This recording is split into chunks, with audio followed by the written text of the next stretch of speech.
दोस्तों नमस्कार। इन दिनों इनकम टैक्स डिपार्टमेंट ने जब पॉलिटिकल पार्टीज के कंट्रीब्यूशन के मैटर्स में करदाताओं को स्पेसिफिक मैसेजेस भेजे कि आपने इतने अमाउंट का पॉलिटिकल कंट्रीब्यूशन किया है और जो हमारी नज़र में है और हम आपको कह रहे हैं कि आप अपडेटेड रिटर्न भरना चाहें तो भर लें, तो बहुत सारे करदाता विशेष रूप से सैलरीड पेड पर्सन यहाँ व्याकुल हैं।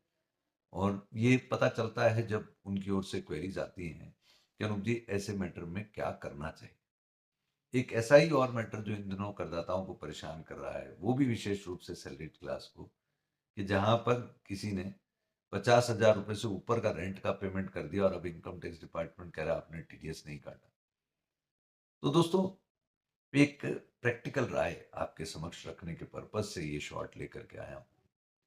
अगर आपने जेन्युइनली कोई कंट्रीब्यूशन किया है, सपोज एटीजी का कंट्रीब्यूशन किया है या एटीजीजीसी पॉलिटिकल पार्टी का कंट्रीब्यूशन किया है, कोई अदला बदली नहीं है, तो कतई डरने की जरूरत ही नहीं है। कितने ही ऐसे मैसेज आते रहे, असेसमेंट भी खुल जाए तो you can face that case by way of even assessment as well as appeal.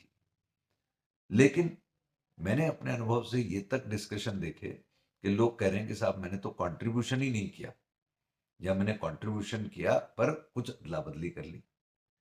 तो अनूप जी उस केस में क्या करना चाहिए? तो मैं कहूंगा साहब एक अपॉर्चुनिटी है आईटीआरयू, कि मुझे सरप्राइज होता है कि किसी ने कंट्रीब्यूशन भी नहीं किया और डिडक्शन क्लेम कर लिया, और कंट्रीब्यूशन किया परंतु उनको भी पता है कि वो फेक कंट्रीब्यूशन है, तो क्या कोई उपाय ऐसा उठा लें कि उस मैटर में आईटीआरयू भर के निकल जाए। मुझे लगता है आईटीआरयू भरना उस परिस्थिति में अच्छा ऑप्शन है।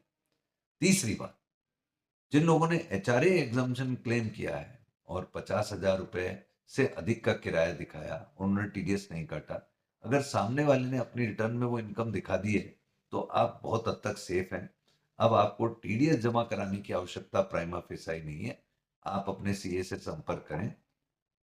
आपको इंटरेस्ट देना पड़ सकता है, लेकिन फीस भी देनी पड़ सकती है, मैं मना नहीं करता, परंतु वो टैक्स जमा कराने की आवश्यकता नहीं रहेगी, क्योंकि सामने वाले ने अपनी रिटर्न भर दी, उस इनकम पर जो टैक्स देना था वो टैक्स भी दे दिया। तो दोस्तों, ये दो पर्सपेक्टिव आपको मैंने रखे जो इन दिनों समस्याएं चल रही हैं उसके विषय में। हाँ, जो दूसरा मैटर था जिसमें आपने एचआर एग्जामिशन 50,000 से ज्यादा किराए का मैटर लिया, आपने किराया ही नहीं दिया या किराया कम दिया, तो फिर आपको अपनी आईटीआरयू भर देनी चाहिए। तो ये जो व्यवहारिक समस्याएं आ रही हैं उस पर जो मुझे संक्षिप्त समाधान रखा लगा आपके समक्ष यहाँ रखा। I hope this would